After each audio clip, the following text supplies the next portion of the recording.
how do we get creatives not to hate dams? Because creative wants to do the business of their own. They're not connected to a dam. They don't want to be connected to a dam. So, referring to Jared's speak, silos. So how do we work with these silos, not only in data, but in persons? And for that, I'll invite CI Hub's CEO, Andreas Michalski, to give a presentation of how we can work this out. Perfect. Welcome. Happy to do that. Does it work? Yeah? Perfect. Okay, I have to take this one. So the first thing, apologize for being late in the morning. The amazing thing on traveling is you travel in different time zones and you don't see that. I was looking German TV and it had 8 o'clock and I said, oh, 8 o'clock, I can have some breakfast. And then I said, oh, it's 9 o'clock already. I should hurry up a little bit. Okay, yeah, thank you for giving us the opportunity today to be here. With all the online folks and with all of you here in the room. It's really great to travel and to enjoy people in a room. That's amazing. Actually, my title is a little bit misleading because we are not really specialized or interested in breaking silos, because we all know that breaking silos is very it's very costly. You have to spend millions to get your corporate data working together.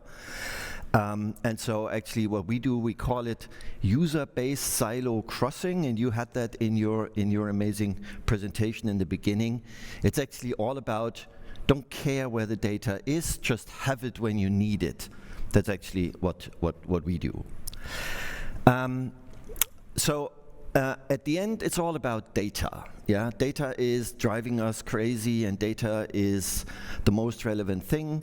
And if we think about data, we thought when we started CI Hub, and this is just 2 years ago, how can we really focus on the user rather than on a silo?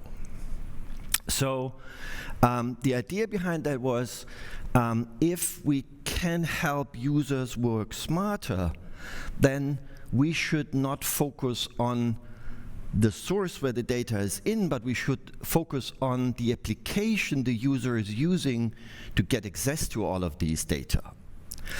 So after about 20 years of working with let's say, marketing automation tools and building an application that if a company uses that is amazing, if not, and it's just adding to the tech stack, we thought, let us build plugins, integrations, extensions, whatever you want to name it, and build them right where the user really needs them. And we start focusing, because we didn't know better, on the Adobe products, and we said, okay, let's bring the asset to the user. And when in the last 20 years we listened to our users, what is the main thing? The main thing was, yes, they had plugins, and plugins are amazing, but they got a plugin from, let's say, I don't want to hurt someone, but let's say I have a plugin from the DEM vendor A, whatever, yeah? And we figured out that most of the DEM vendor A developed that plugin just to have it to fill in an RFP that he has it. But it was never intended that the user feels really great with that plugin, that he loves that plugin. It was something what a DEM vendor needed to have to make a check mark somewhere. So we thought, why not think about a plugin that people really love and that solves really issues? And that plugin we developed started with InDesign, and then we did it Photoshop and Illustrator and After Effects and Premiere Pro, and then we thought, another huge user group, and she's actually a lot bigger than the Adobe guys, is how about making that stuff available in PowerPoint and Word and Outlook? Never thought that Outlook could be interesting. And now it's also available in Google Space. So, but why? Because if we think about data, then all of these marketing tech applications, which gets more and more and more, and we saw that. I love that chart from the MarTech guys, 8,000 silos. Isn't it great? Yeah, it's an unbelievable source of work we can do. It creates really lots of opportunities, because if you have data, then you can do amazing things. If we think what he said about DAM 4.0, if the system is intelligent enough to predict things, that's great. It doesn't work without data. So these opportunities are really great, because if put into the creative process and into the creative productivity, then we could imagine that, you know, people in the field could do things more easily themselves without needing specialists to do manual stuff. This is just ridiculous. So if this all really works, we wouldn't be here. Yeah? Because it would just work, the vendors would deliver what they promise, and you wouldn't need that event, you would just sit in your office and drink a coffee. But the reality is, I like that word, data gets siloed. And it gets siloed for so many different reasons, actually. And we have heard that. There are structural issues. There is just, the network is not really working. There is data in different formats in different systems that just doesn't fit together. There are political reasons. We all know that, yeah? There is the guy from the other department, he has all the data I would like to have, but he's not giving them to me because I don't know. Or, yeah, maybe they want to give it to me because it's, you know, it's a competitor, yeah, but he has all of that data. We know what Amazon does with all of our data. There's the growth issue. That's the most nice one, I think. Yeah, you're buying companies at a level where you can't keep up with getting all the data in one system. Yeah, because if you have managed to do that, and I'm pretty sure that the Bosch guys can talk about that a lot. You're happy and said, "Yo, great! I have managed getting all my data in my central repository." And there's the next company coming with something completely different. And the last one is you have a vendor lock. Be honest, yeah, if you're a vendor, you like having your customer for a very long time. And you help them stay with you. Or whatever you want to call it, yeah. And maybe some DAM 1.0 systems are just not built in a way that you have an amazing API and you can just interact with the world. So these are all really, really, really valuable reasons why that is. But at the end, it leads to something. It leads that data isolation makes it hard to build a complete view around your customer, around your process, about what you really want to do with the data. It makes it more complex. Yeah, we all know we're all looking for simplicity, and different systems in different regions with different technology makes it more complex. And we do see, yeah, and some of them have a Mac here, yeah, we see that the amount of devices and the amount of channels will grow. It's inevitable, yeah. We will see more of these systems, and yeah, just imagine what happen with your data if we really will experience something like a metaverse in a couple of years. It's unbelievable what we have to do and how our data needs to be prepared to be in these kind of platforms, yeah. And there will still be a real world beside metaverse, we assume, at least. The inability of sharing data is complex, and at the end, it lacks the processes, which means more systems, more channels, you know, all of that stuff. Yeah, it at the end makes it more complex. At the end, it wouldn't be really a problem because everybody who has his silo is more or less happy with his silo. It's just the others, yeah. But at the end, it has an impact. It has an impact, and that impact is we cannot really create the creative work we could if we would have all the data. It is a risk for my project goals if I'm responsible for my CEO that I have to deliver campaign or customer journey that implies that I have all of that data. It's actually a risk for me. And at the end, the overall success for all of our endeavors relates to the situation that I can work with different data. Okay, all of that said, we took a different approach to that thing, and I wouldn't say it's helping them one moving quicker to them next, yeah. It's our idea to say, okay, if we can't spend these millions right now to consolidate all of that, and even if I spend these millions, it takes some time, so wouldn't it be great to have something what my people, and we call them the creative minds or the creative thinkers, and that could be someone in PowerPoint in the same way as it would someone in Photoshop or Illustrator, could we help them with what they really want? Because they don't really care if it's a silo or if it's a database or how it's called. I just need all of that stuff to finish my work. I want to go home, actually. So we thought about build these plugins. And with these plugins, we could, and I think Bill Gates said that, information's at your fingertips, create a very simple way on how to connect to all of these different systems.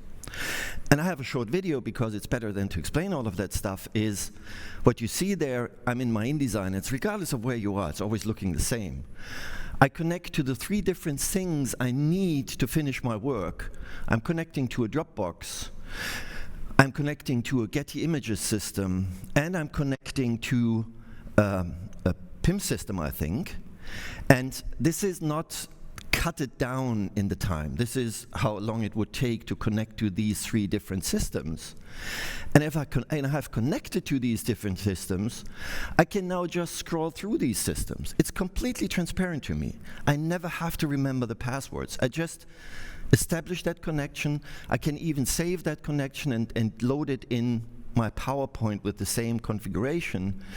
And now I just see my different folders. I scroll through my folders, and I can see actually all of that stuff. We're now saving my profile of integrations to a secure space, and then I could now move over to PowerPoint and load my profile. Because the profile is something what we've learned is important. If you're a creative or if you're in a certain environment, you're not really jumping around different systems. You have a set of systems where you get your stuff. Maybe your DAM system, your PIM system, your stock system, and maybe a rights management system or a workflow system. So you just connect to that stuff, and there it is, puff, yeah? Takes a minute to connect to these silos, which becomes not longer a silo, it's a source of information you can access. Okay, if we have created all of these functionalities and connections to these different systems, and imagine you're an agency, yeah?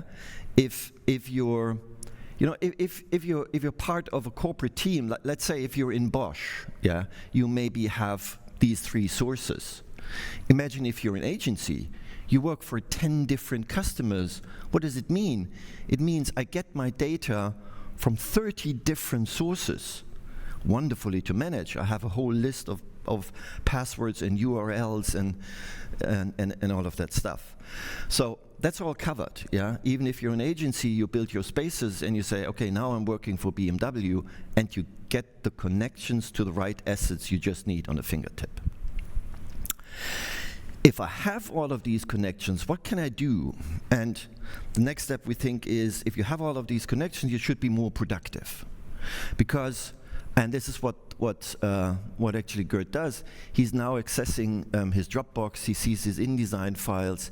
He immediately sees all of the pages in the InDesign file without even opening that InDesign file, which makes him more productive. And he's actually, in that case, creating a small template for something what we all would love to do, I think, traveling, going to the sun. So he's pulling an image, and he had a full text search in the Dropbox finding these images. And now he works with a snippet. So a snippet is actually a set of InDesign frames combined, and these snippets can be put into any DAM system and then just pulled to create a legal footer in your InDesign document, or even in your PowerPoint. And then you can jump around all of these things, and it's not just working with assets, it also would work with videos, and whatever you have in your amazing DAM system can be pulled in here. And I think he's now searching for similar assets in Getty, because I think he has used that in so many demos from me that he said, no, I should use a different image. And it's a function built in. If you have an image in your InDesign document or in PowerPoint and you click with the right button on it, it gives you the option to find a similar one in Getty, in Shutterstock, in wherever you want it. And even if you have a DAM system 2.0, which includes similarity search, you could even find similar images in the DAM system. And that makes it really, really easy. And it's DAM 2.0, I've learned, because at the end, if he's finished with his work, it would be really easy to share that work with his colleagues by uploading it again into the storage. Everybody could see the different images. You would also see different versions of that asset. So if someone's working in Illustrator in the meantime to change images, he immediately would give you the ability to identify, oh, there's a newer image and I should use that image. And then he has uploaded all of that stuff, and someone else could actually do the next step. Because if you have all the connectivity and you can be more productive, the best thing would be actually to automate stuff so you don't have to do it. And that's also built in the CI app connector. You actually get a real small database publishing functionality included.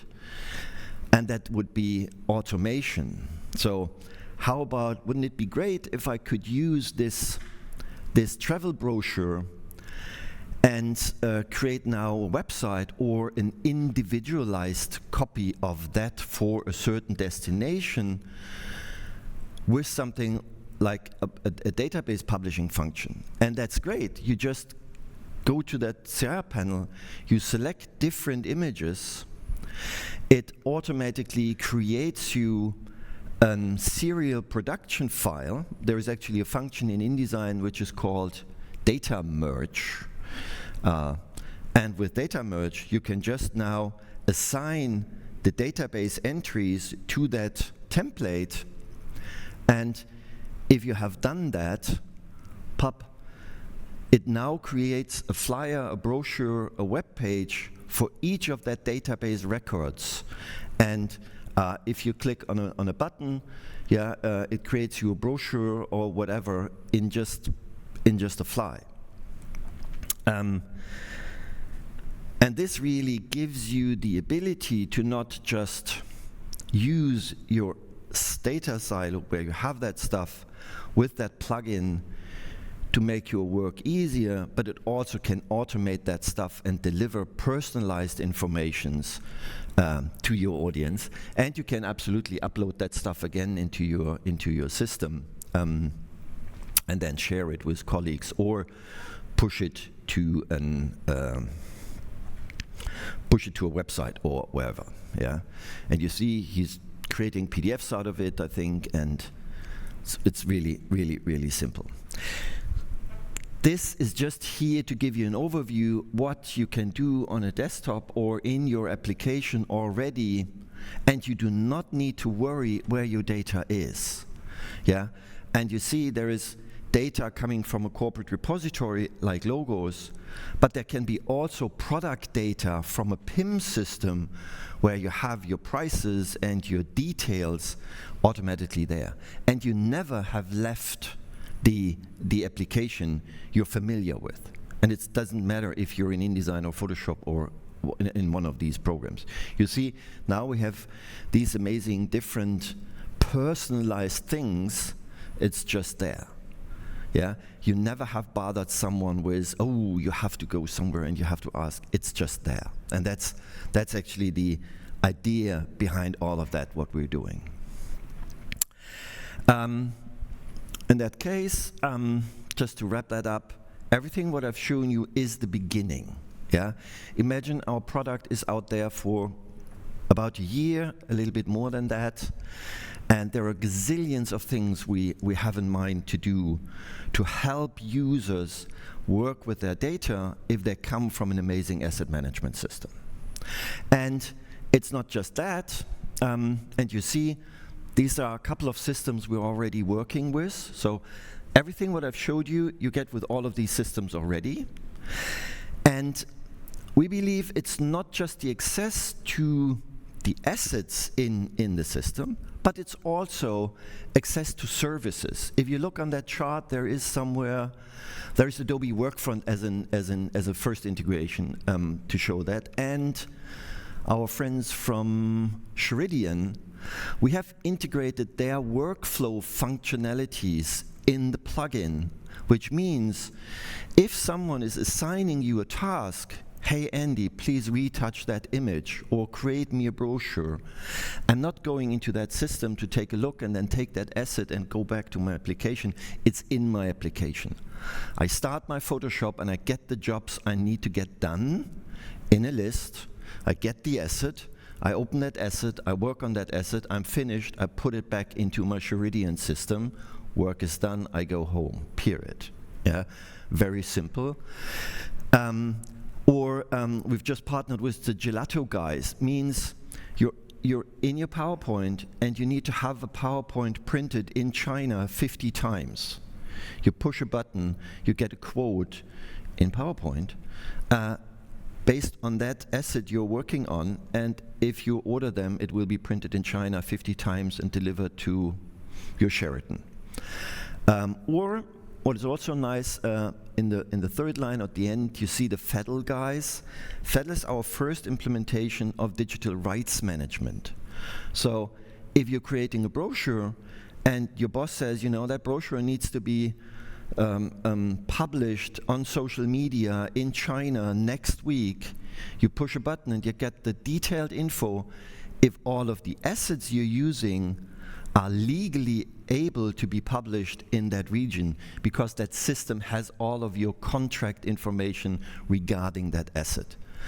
So you see, the idea of bringing data together where you really need it is really empowering people to work a lot smarter, and they don't have to worry about where does all of this stuff comes from.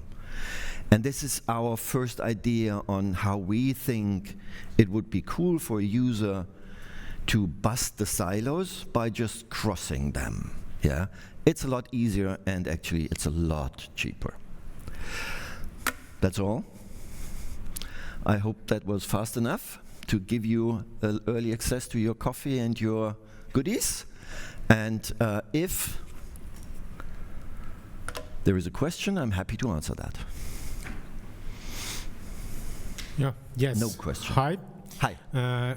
About that InDesign automation, can you use asset metadata? Can you use it with the data merge in InDesign? Yes, absolutely.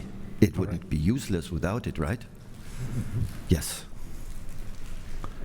Sir?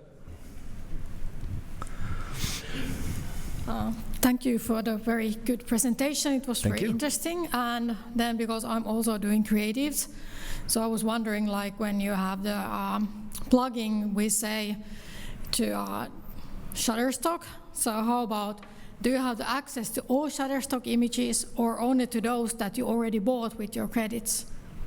Would you like to have that?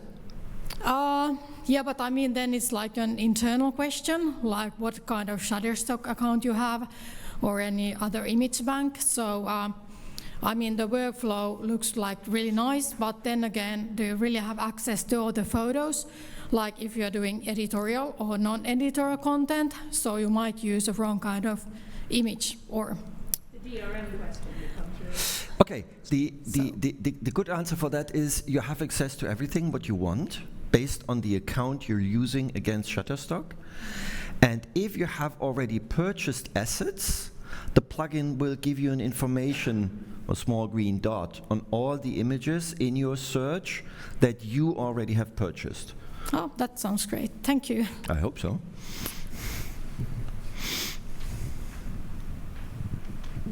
Perfect, we get coffee. Any other questions? No? You want to have coffee, I see. Thanks. No. Saka, and this was amazing. In my opinion, this is really something new. Think about it. Only 2 years ago, these solutions didn't exist. They were, oh, you had some plugins, but this kind of plugin didn't exist. And I think this is a major development. And also, I think that regarding going forward to DAM 4.0, you always have to think about money.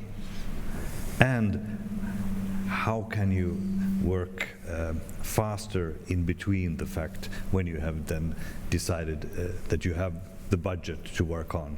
So I think this was really interesting. Thank you very much, Andy. The amazing thing is you don't really need a big budget to use that. Yeah, we said, you know, when we started developing that, our goal was to deliver the best plugin for the best possible price.